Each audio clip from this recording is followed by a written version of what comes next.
এই মুহূর্তে খবরে নজর রাখবো। শক্তিগড়ে পথ দুর্ঘটনায় মৃত্যু হয় এক যুবকের এবং তাকে কেন্দ্র করে উত্তপ্ত হয়ে ওঠে পরিস্থিতি। ১৯ নম্বর জাতীয় সড়ক অবরোধ করে বিক্ষোভ দেখান এলাকার বাসিন্দারা। তাদের দাবি আন্ডারপাস করতে হবে। সহবাহী গাড়িতে দেহ রেখে তুমুল বিক্ষোভ। এর আগেও এই এলাকার দুর্ঘটনায় অনেকে প্রাণ গিয়েছে বলে অভিযোগ বাসিন্দাদের। পরে পুলিশের আশ্বাসে অবরোধ ওঠে।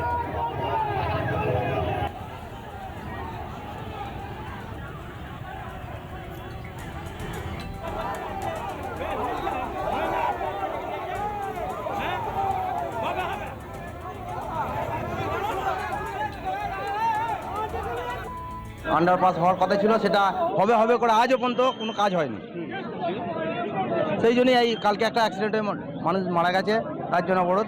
ফ্লাইওভারটা নেই, ফ্লাইওভারটা না হওয়ার জন্য প্রায় অ্যাক্সিডেন্ট হচ্ছে। সিভিক পুলিশ যেগুলো থাকে ওরা সবসময় মোবাইলে ব্যস্ত, যার জন্য আমাদের এখানে ফ্লাইওভারটা হলে পরে সুবিধা। একের পর এক এরকম হয়েই যাচ্ছে। হ্যাঁ, 3 বছর হয়ে গেল, অন্য অন্য জায়গায় হয়ে গেছে, কিন্তু এখানে হয়নি, খালি আশা হবে। পিএইচইর পাইপলাইনের কাজ চলাকালীন মর্মান্তিক দুর্ঘটনা ঘটে। মাটি চাপা পড়ে এক ঠিকাদারের মৃত্যু হয়েছে। রতন ক্ষেত্রপাল নামে ওই ঠিকাদার একাই কাজ করছিলেন বলে জানতে পারা গিয়েছে। 4 থেকে 5 ফুট নিচে নেমে জলের লাইনের কাজ করার সময় মাটি চাপা পড়ে যায় তার উপর। পরে ঠিকাদার সংস্থার কর্মীরা গিয়ে মাটি সরিয়ে দেহ উদ্ধার করে। পূর্ব বর্ধমানের ভাতারের ঝর্ণা গ্রামের ঘটনা।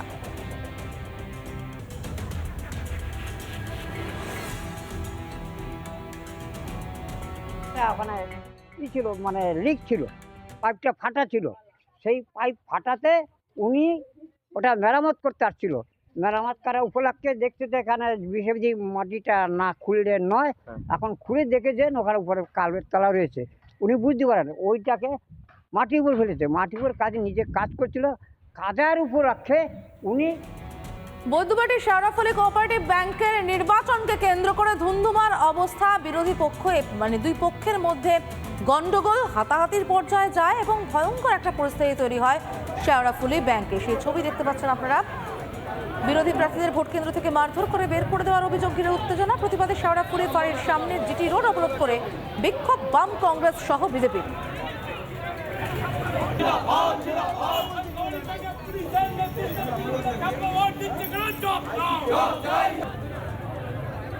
একসাথে গোটা 50 জন ঢুকে গেল, দিয়ে ঝাপা করে মারলো। তোমার নাম কি জানি না, নাম কি জানি না। এবার ওনাদের যেসব লোক ছিল তারা আবার ট্রেনে বার করে দিল। ওই দল আবার এলো। চেয়ারম্যানের নেতৃত্বে এবং সুবীর ঘোষের নেতৃত্বে ওখানে ঢুকে প্রথমেই বললো 100 করে ব্যালট দিয়ে দেবে প্রতি ঘরে ঘরে ঢুকে। আমি সঙ্গে সঙ্গে তার কিছুক্ষণ বাদে ওরা বেরিয়ে যাওয়ার পর আমি প্রদর্শন করলাম, বললাম আপনারা ব্যালট কিন্তু মাঝে মাঝে আমরা চেক করবো, আপনারা দেখাবেন। 2 নম্বরের 7 নম্বর ঘরে দেখি ছাপ্পা ভোট। রাস্তার ছবি আপনাদের দেখায়। পথশ্রী রাস্তা, তার হতশ্রী দশা। পিচের লেশ মাত্র নেই, নুড়ি পাথর বেরিয়ে একবারে কঙ্কাল সাতচেহারা বেরিয়ে পড়েছে এবং সেই রাস্তা দিয়ে কিন্তু ছোটদেরও যাতায়াত করতে হয়, স্কুল যাতায়াত করতে হয়। দুর্ঘটনা নিত্যদিনের দুর্ভোগ হয়ে দাঁড়িয়েছে। দেখুন কি অবস্থা হয়েছে।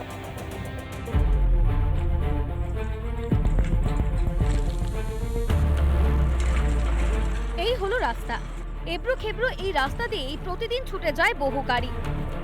এই ছবি দক্ষিণ 24 পরগনার কুলপির করঞ্জলি থেকে ঢোলার বেলুনি পর্যন্ত। এই যে রাজ্য সরকারের পথশ্রী প্রকল্পের এই করঞ্জলি থেকে আর ঢোলা পর্যন্ত 7 কিলোমিটার এই রাস্তার একেবারে হতশ্রী অবস্থা। পথশ্রী রাস্তার হতশ্রী অবস্থা দেখে এলাকার মানুষ ক্ষুব্ধ। অভিযোগ, প্রথমে করঞ্জলি বাজারে বোর্ড বসেছিল প্রধানমন্ত্রী সড়ক যোজনা, পরে সেই জায়গায় ঘটা করে বসানো হয় পথশ্রীর বোর্ড। বাস্তবে এই রাস্তা দিয়ে যাতায়াত করতে গেলে দুর্ঘটনার নিত্য সঙ্গী হয়ে উঠেছে স্থানীয়দের। এই যে খগুলো, এই বড় বড় খ ছিল, এই খগুলো উঠে একেবারে রাস্তায় আর কিচ্ছু নেই, কোনো পিচ নেই। প্রতিটা মুহূর্তে মানুষ চরম দুর্ঘটনার কবলে পড়ছে। রাস্তাঘাট এমনি খারাপ, এই সারাদিনে যা ইনকাম করি সব তো টোটো সারাতেই চলে যায়, সংসার চালাতে তো কষ্ট হয়। তারপর এই দেখো না, রাস্তাঘাট তো পড়ে কাঁড়ি, আমাদের কোনো পরিষেবা এদিকে তো ঠিকঠাক নেই। পাথরগুলো মাঝে মাঝে ঠিক হচ্ছে, আর গাড়ির টায়ার বাস্ট হচ্ছে প্রচণ্ড, এবং প্যাসেঞ্জার সমেত যদি পুকুরে পড়ে, আর মাঝে একটা গাড়ি তখন পুকুরে পড়ে গেছে, বাচ্চাদের যেতে প্রচণ্ড অসুবিধে। ওরা তো চালাতে পারে না, অনেক সময় আমরা দেখি যা হাঁটিয়ে নিয়ে যায়। শাসক দলের বিরুদ্ধে উদাসীনতার অভিযোগ বিরোধীদের। ক্ষমতায় রয়েছেন তারা তো রাস্তাটায় কিছুই করছেন না, সারানোর ব্যবস্থা করছেন না। আমরা অনেকবার জানিয়েছি, তবু ওনারা এই বিষয়ে কোনো কর্ণপাত করেননি। এই গ্রামে এই এলাকাটা বিজেপি জিতেছে, যে কারণে ওনারা রাস্তাটা আচ্ছা, যদি পুনরায় রিপেয়ারিং যদি না করা হয়, বামপন্থী ছেলেমেয়েরা বৃহৎ আন্দোলন পথে নামবে। যদি আন্দোলন পথে যদি বাধা সৃষ্টিকারী হয়, আগামী দিনে আপনার এই রাস্তা আমরা বন্ধ করে দেবো। শীঘ্রই রাস্তা মেরামতের আশ্বাস পঞ্চায়েত সমিতির কর্মাধ্যক্ষের।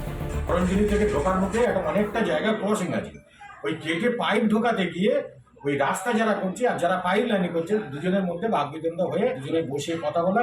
রিসেন্ট পাইপ লাইনে কাজ সম্পন্ন হলে কন্ট্রাক্টর এসে নিশ্চিত করে বিলম্ব পর্যন্ত রাস্তা কি ওয়ার্কআউট হয়ে গেছে। হ্যাঁ, তবে রাজ্য সরকার তাদের এই পথশ্রী প্রকল্পের উদ্বোধনটা বাস্তবায়িত করেন সেটাই দেখার। রিপাবলিক বাংলার জন্য এই করঞ্জলি থেকে বরুণ হালদারের রিপোর্ট, দক্ষিণ 24 পরগনা।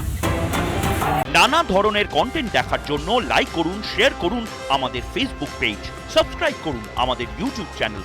পাশাপাশি অন্যান্য ব্রেকিং নিউজের জন্য অবশ্যই চোখ রাখুন রিপাবলিক বাংলায়।